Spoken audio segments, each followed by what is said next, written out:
পাঁচ বন্ধু ক্যাম্পিং করতে এক জঙ্গলে যায়, আর সেখানে যাওয়ার পর থেকে তাদের সামনে একের পর এক সব ভয়ঙ্কর মনস্টাররা পড়তে থাকে।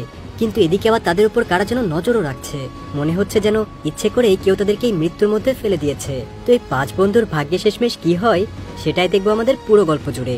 আর হ্যাঁ, এই গল্পটায় দেখানো প্রায় সবকিছুই কিন্তু লজিকলেস, তাই মুভিটা জাস্ট এন্টারটেনমেন্টের জন্যই দেখো।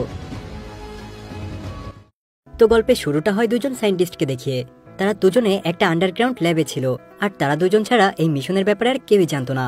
এই প্রজেক্টটা শুধুমাত্র তাদেরকেই দেওয়া হয়েছে। তাদেরকে দেওয়া এই মিশনটা পৃথিবীর আরো অনেক জায়গায় করা হচ্ছিল, কিন্তু সব জায়গাতেই এটা ফেল হচ্ছিল। আর বর্তমানে তাদের মিশনটা আমেরিকা আর জাপানে চলছে। এরপর দৃশ্য পরিবর্তন হলে আমরা পাঁচজন বন্ধুকে দেখতে পাই, যাদের নাম ছিল ডানা, কাট, জুলি, মার্টিন এবং হোল্ডেন। তো ডানা আর মার্টিন দুই বন্ধু, আর বাকি সবাই তাদের কমন ফ্রেন্ড। তারা সবাই মিলে একটা জায়গায় ঘুরতে যাচ্ছিল, সেই জায়গাটা ঘুরে দেখার জন্য। এরপর ওরা যখন সেখান থেকে বের হয়ে যায়, তখন উপরে আমরা একজন লোককে দেখতে পাই, যে কিনা কাউকে ফোনে বলছিল হ্যাঁ ওরা এখান থেকে ঠিক সময় বের হয়ে গেছে, তার মানে কেউ একজন তাদের উপর নজর রাখছিল। এরপর মার্টিন একটা পেট্রোল পাম্পে এসে থামে, কারণ তাদের গাড়িতে ফুয়েল কমে গিয়েছিল। কিন্তু এখানকার পেট্রোল পাম্পের মালিক তাদের সাথে বাজে ব্যবহার করতে থাকে, আর তাদের কাছে পেট্রোল বিক্রি করবে না বলে দেয়। এখন আর কি করার, তাই মালিকের কাছ থেকে তারা সবাই ওড এরিয়ার অ্যাড্রেস জিজ্ঞাসা করে সেখান থেকে আবার চলে যায়। তাদের সেই কেবিনটাতে যাওয়ার একটাই রাস্তা ছিল, আর এই রাস্তাটা ছিল একদম ঘন জঙ্গলের ভেতর দিয়ে, চারিদিকে শুনশান নীরবতা। এভাবে কিছু দূর যাওয়ার পর তারা পাহাড়ের ভেতর থেকে একটা টানেল দেখতে পায়। আর তখন আমরা একটা অদ্ভুত বিষয় খেয়াল করি, একটা চিল যখন ওপর থেকে উড়ে যাচ্ছিল, তখনই সে অদৃশ্য একটা দেয়ালে ধাক্কা খেয়ে নিচে পড়ে যায়। কিন্তু এই জঙ্গলের ভেতরে এমন দেওয়াল কে তৈরি করেছে, বিষয়টা কিন্তু খুবই অদ্ভুত ছিল। আর কিছুক্ষণের মধ্যেই তারা সেই কেবিনের কাছে এসে পৌঁছে যায়। তারা সবাই অনেক ক্লান্ত ছিল, তাই দ্রুত সবাই কেবিনের ভেতরে এসে রেস্ট নেওয়ার জন্য। আর ঠিক তখনই হোল্ডেন ভেতরে ঢুকে সেখানে কিছু অদ্ভুত পেন্টিং দেখতে পায়। পেন্টিংটা তার একদমই পছন্দ হয় না, তাই হোল্ডেন যখন সেটাকে সরিয়ে পাশে রাখতে যায়, তখন খেয়াল করে পেন্টিংটার পেছনে আসলে একটা আয়না আছে, যেটা দিয়ে অন্য রুমে থাকা ডানাকে দেখা যাচ্ছে। আসলে এই জায়গাটাতে ডানার রুমে একটা আয়না ছিল। হোল্ডেনের রুম থেকে যে ডানাকে দেখা যাচ্ছে এটা সে বুঝতে পারছিল না। তখন হোল্ডেন এসে ডানাকে ব্যাপারটা জানায়, আর তাই প্রাইভেসির জন্য তারা দুজন এই রুম চেঞ্জ করে নেয়। আর ডানা তখন সেই পেন্টিংটা আবারও জায়গা মতো রেখে দেয়। আর যেহেতু পেন্টিংটা অনেক ভয়ানক ছিল, তাই সে একটা কাপড় দিয়ে সেটাকে ঢেকে রাখে। অন্যদিকে তখন আমরা দেখতে পাই সেই দুই সায়েন্টিস্ট তখন পুরো কেবিনে থাকা অনেকগুলো ক্যামেরা দিয়ে সবাইকে লাইভে দেখছিল। এমনকি তারা শুধু ওই কেবিনটার ভেতরেই না, আশেপাশের পুরো এলাকাটাকেও সিসি ক্যামেরার মাধ্যমে মনিটর করছিল। এমনকি তারা সেই জঙ্গলের পুরো এরিয়াটাকেও টেকনিক্যালি কন্ট্রোল করতে পারত। আর তখনই তাদের ল্যাবে একটা কল আসে। আসলে এই কলটা করেছিল সেই পেট্রোল পাম্পের মালিক। লোকটা তাদেরকে বলে, আমি আমার কাজ ঠিকঠাক করে দিয়েছি, আমি ওদেরকে কোনো পেট্রোল দিইনি, তাই ওরা চাইলেও সেখান থেকে পালাতে পারবে না। আর এখান থেকেই বোঝা যায় যে ওই পেট্রোল পাম্পের মালিকও এই সায়েন্টিস্টদের সাথেই কাজ করছিল। আর তখন আমরা দেখতে পাই ওই সায়েন্টিস্টরা সেই পাঁচ বন্ধুর উপর বাজি ধরছিল। তারা বাজি ধরছিল এটা নিয়ে যে ওই পাঁচজনকে আসলে কারা মারবে, কোনো মনস্টার না আত্মা, নাকি কোনো অদ্ভুত প্রাণী। আর তখন আমরা সেই পাঁচজনকে দেখতে পাই, তারা একসাথে বসে কথা বলছিল। তারা যখন একসাথে বসে কথা বলছিল, তখনই তাদের পেছনে থাকা বেসমেন্টের দরজা অটোমেটিক খুলে যায়। আর এটা দেখে তারা সবাই ঘাবড়ে যায়, আর তারা ভাবতে থাকে যে একা একাই দরজাটা কিভাবে খুলে গেল। তো ভেতরে কি আছে সেটা দেখার জন্য তারা তখন এক এক করে নিচে নেমে আসে, আর সেখানে ঘুরে ঘুরে তারা নিচে থাকা জিনিসগুলো এক এক করে দেখতে লাগে। আর তখন মার্টিন সবাইকে বলে, চলো আমরা তাড়াতাড়ি উপরে যাই, এখানে সব পুরাতন জিনিসপত্র ঘেটে কি লাভ। কিন্তু বাকি বন্ধুরা তার কোনো কথাই শুনছিল না। আর সেখানে আলো জ্বালানোর পর দেখা যায় বেসমেন্টে অনেক অদ্ভুত অদ্ভুত জিনিস রয়েছে।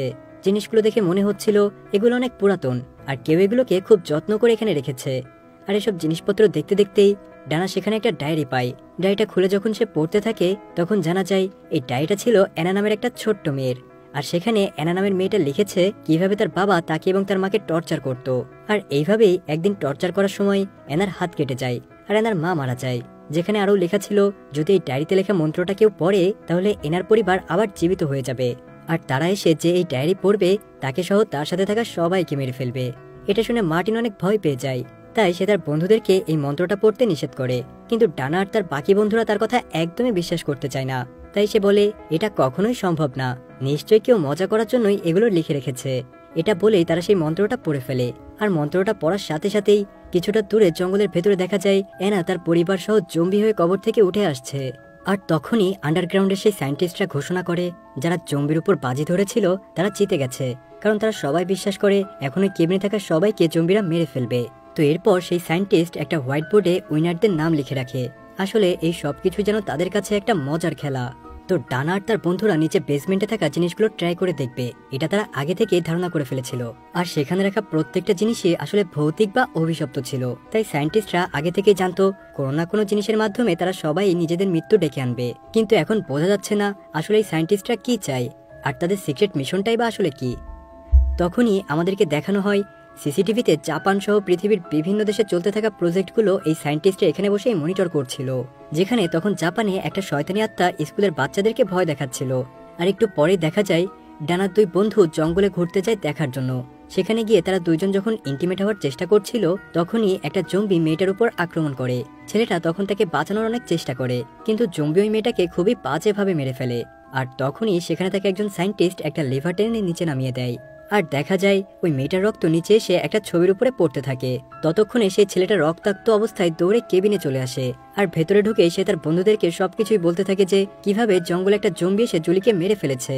আর সেই সাথে সে আরো বলে আমাদেরকে এখন এখান থেকে চলে যেতে হবে, তা না হলে জম্বিরা এসে আমাদেরকেও মেরে ফেলবে।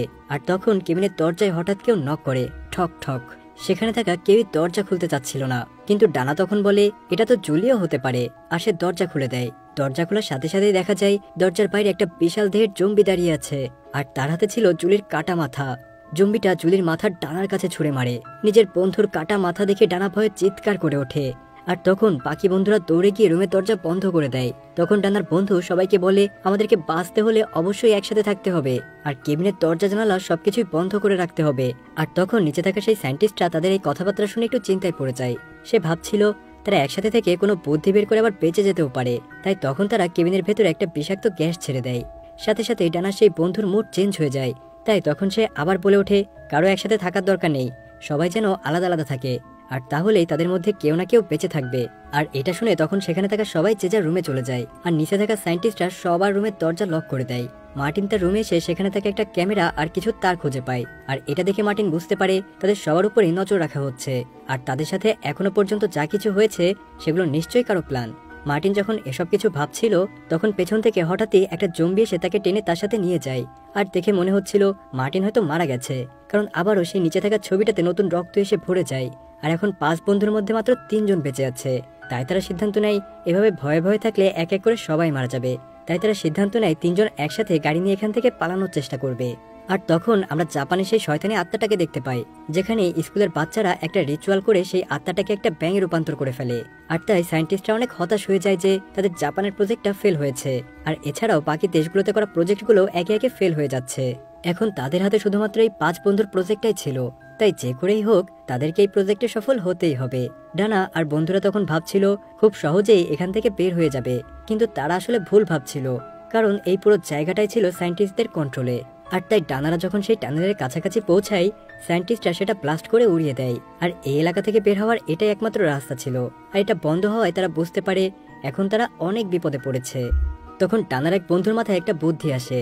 সে বলে আমি আমার বাইকটা দিয়ে লাফ দিয়ে খাদের এপাশ থেকে ওপাশে যেতে পারবো, আর একবার বাইরে যেতে পারলেই আমি সেখান থেকে সাহায্য আনতে পারবো। আর এটা বলেই সে তার বাইক নিয়ে ধ্বংস হয়ে জায়গাটার উপর দিয়ে অনেক জোরে চালিয়ে একটা লাফ দেয়, কিন্তু সাথে সাথে সে অদৃশ্য দেওয়ালটাতে ধাক্কা খেয়ে নিচে পড়ে যায় আর মারা যায়। আর এখন শুধুমাত্র ডানা আর তার বন্ধু হোলেন্ডি বেঁচে ছিল। তারা তাদের গাড়িটা নিয়ে আবারও অন্য কোনো রাস্তা খোঁজার জন্য বের হয়ে পড়ে, কিন্তু দুজনের একজনও জানতো না যে তাদের গাড়ির ভেতরেই একটা জম্বি আছে।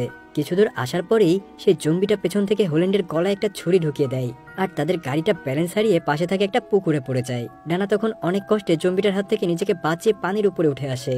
আর ওপরে এসে সে দেখতে পায় মার্টিন এখনো বেঁচে আছে, কিন্তু নিচে থাকা সায়েন্টিস্টরা তখনও জানতো না যে মার্টিন এখনো বেঁচে আছে। তারা জানতো এখন শুধুমাত্র ডানায় বেঁচে আছে, আর সে যেহেতু একা তাই বেশিক্ষণ এই জঙ্গলে টিকতে পারবে না, কোনো না কোনো মনস্টার তাকে অবশ্যই মেরে ফেলবে। আর ডানা মারা গেলে তারা তাদের প্রজেক্টে সফল হবে। একথা ভেবেই তারা ছোট্ট একটা পার্টি করতে শুরু করে। মার্টিন ডানাকে সেই জম্বির হাত থেকে বাঁচিয়ে একটা জায়গায় নিয়ে আসে, আর এটা সেই জায়গা ছিল যেখানে ওই জম্বিটা মার্টিনকে নিয়ে এসেছিল। আসলে এখানে যত ভূত আর মনস্টার আছে তারা সবাই মানুষদেরকে মারার জন্য এক জায়গায় নিয়ে এসে তাদেরকে হত্যা করে, যাতে তাদের রক্ত সোজা নিচে ওই ছবিটির উপরে গিয়ে পড়ে। আর এখানে আসার পর মার্টিন ডানাকে সবকিছুই খুলে বলে। সে বলে যে এখানে আসার পর থেকেই আমাদের উপর নজর রাখা হচ্ছে, কেউ আমাদেরকে নিয়ে এই প্ল্যানগুলো করেছে, আর সেই সাথে এই পুরো জায়গাটা তাদের কন্ট্রোলে আছে। তারপর মার্টিন ডানাকে নিয়ে একটা লিফটের মধ্যে চলে আসে, আর সেই লিফটটা যখন নিচের দিকে যাচ্ছিল তখন প্রত্যেকটা ফ্লোরে তারা অদ্ভুত অদ্ভুত সব মনস্টারদের আত্মাকে দেখতে পাচ্ছিল। আর তখনই নিচে থাকা সায়েন্টিস্ট জানতে পারে যে এখনো 2 জন বেঁচে আছে। আর তারা দুজনই এখন এই ল্যাবের দিকে আসছে। তখন সায়েন্টিস্টদের নির্দেশে একজন সিকিউরিটি অফিসার আসে ডানা আর মার্টিনকে মারার জন্য, কিন্তু এবারও তারা বুদ্ধি করে সেই সিকিউরিটি অফিসারকে মেরে ফেলে। এরপর তারা যখন লিফট থেকে বাইরে আসে, সেখানে তারা মাইকে একটা অ্যানাউন্সমেন্ট শুনতে পায়।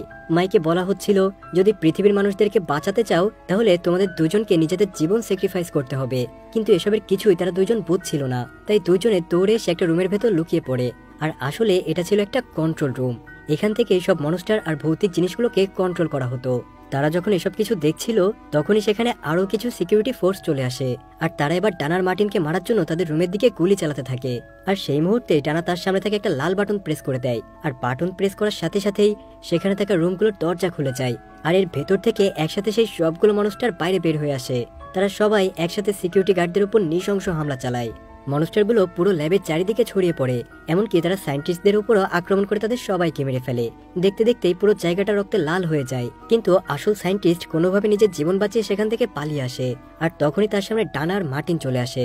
তারা এতক্ষণে বুঝে গিয়েছিল যে আসলে এই সবকিছুর পেছনে এই সায়েন্টিস্টরাই দায়ী, তাই সে নিজের বন্ধুদের মৃত্যুর প্রতিশোধ নিতে সায়েন্টিস্টটাকে নিজের হাতে মেরে ফেলে।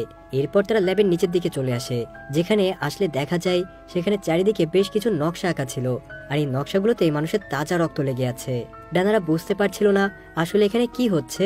আর তখনই এই মিশনের বোর্ড অফ ডিরেক্টর সেখানে চলে আসে, আর সে তাদের দুজনকে বলতে থাকে, আমাদের এসব করার পেছনে একটা কারণ আছে, আর সেটা হলো পৃথিবীর সাধারণ মানুষদেরকে বাঁচানো। আসলে এই পৃথিবীর নিচে পাতালে একটা ইভিল গড থাকে, যে কিনা পৃথিবী সৃষ্টির শুরু থেকে মাটির নিচে ঘুমিয়ে আছে, কিন্তু প্রতি বছর সে 5 জন মানুষের বলি চায়, আর এটা পৃথিবীর প্রত্যেকটা দেশ থেকে দিতে হয়। আর তাই আমাদের প্রজেক্টটা নিশ্চিত করে যে প্রতি বছর একবার ইভিল গড প্রত্যেক দেশ থেকে 5 জন মানুষের রক্ত পায়, আর তাকে যদি 5 জনের রক্ত দেওয়া না হয় তাহলে সে ঘুম থেকে উঠে মাটির নিচ থেকে উপরে উঠে আসবে, আর সে পুরো পৃথিবীটা ধ্বংস করে ফেলবে। আর সেই সাথে ডিরেক্টর তখন তাদেরকে বলে, এখন সবকিছুই তোমাদের হাতে, তোমরা যদি চাও তাহলে পৃথিবীকে বাঁচাতে পারো, কিন্তু তার জন্য তোমাদের নিজেদের জীবনও ত্যাগ করতে হবে, আর এই স্যাক্রিফাইস অবশ্যই সকাল হওয়ার আগেই করতে হবে। এই কথা শুনে ডানা অনেক চিন্তায় পড়ে যায়, কারণ সে বুঝতে পারছিল না কি করবে। তার 3 জন বন্ধু যে কারণে নিজেদের জীবন হারালো সেটা যদি সম্পূর্ণ না হয় তাহলে পুরো পৃথিবীর মানুষকে এর মাসুল দিতে হবে। তাই ডানা তখন তার কাছে থাকা বন্দুকটা মার্টিনের দিকে তাক করে, কিন্তু তখনই সেখানে একটা মনস্টার এসে ডানার উপরে হামলা করে দেয়। তখন মার্টিন সেই বন্দুকটা কুড়িয়ে নিয়ে মনস্টারটার উপরে গুলি চালাতে শুরু করে, আর এতে মনস্টারটা সেখান থেকে চলে যায়। এরপর ডিরেক্টর আর মার্টিনের ভেতরে লড়াই শুরু হয়, কারণ মার্টিন কোনোভাবেই নিজেকে স্যাক্রিফাইস করতে চাচ্ছিল না। তো এক পর্যায়ে ডিরেক্টর যখন মার্টিনকে প্রায় মেরেই ফেলেছিল তখনই সেখানে অ্যানা চলে আসে, আর তার হাতে থাকা কুড়ালটা দিয়ে সে ডিরেক্টরের মাথায় আঘাত করে। আর এই সুযোগে মার্টিন তাদের দুজনকে লাথি দিয়ে নিচে একটা খাদে ফেলে দেয়, যেখানে ইভিল গড থাকতো। এরপর ডানা আর মার্টিন সেখানেই বসে পড়ে। পুরো রাত প্রাণ বাঁচানোর জন্য লড়াই করা আর বন্ধুদেরকে হারিয়ে তারা দুজনেই অনেক ক্লান্ত। ডানা তখন মার্টিনকে সরি বলে, কারণ ডিরেক্টরের কথায় সে মার্টিনের উপর বন্দুক তাক করেছিল, কিন্তু মার্টিন বলে, আমি এতে কিছু মনে করিনি।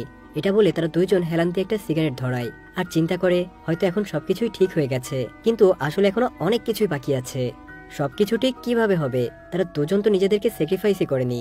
আর তখনই সেখানে আশেপাশের মাটি কাঁপতে থাকে, আর সাথে সাথেই দেখা যায় ওই বেসমেন্টের ভেতর থেকে একটা বিশাল হাত উঠে আসে। ডানার মার্টিন ইভিল গডের হাতের আঘাতেই মারা যায়। আসলে এটা ছিল সেই ইভিল গডের হাত, আর স্যাক্রিফাইস না পেয়ে সে এখন অনেক রেগে আছে। সে এখন পাতাল থেকে পৃথিবীতে উঠে আসছে সবকিছুই ধ্বংস করার জন্য। এরপরই আমরা বিশাল একটা হাত মাটির ভেতর থেকে বাইরে বের হতে দেখি, আর এমনই একটা দৃশ্য দেখিয়ে গল্পটাও এখানে শেষ হয়ে যায়। আসলে গল্পটা অনেকগুলো প্রশ্নের উত্তর না দিয়েই শেষ হয়ে যায়। এটা যে আসলে কোন জনরার মুভি আমি সেটাই কনফিউজড হয়ে গিয়েছিলাম। কখনো মনে হচ্ছিল হয়তো সায়েন্স ফিকশন, আবার কখনো হরর। তো দেখা হচ্ছে পরবর্তী ভিডিওতে, ততক্ষণ পর্যন্ত আল্লাহ হাফেজ।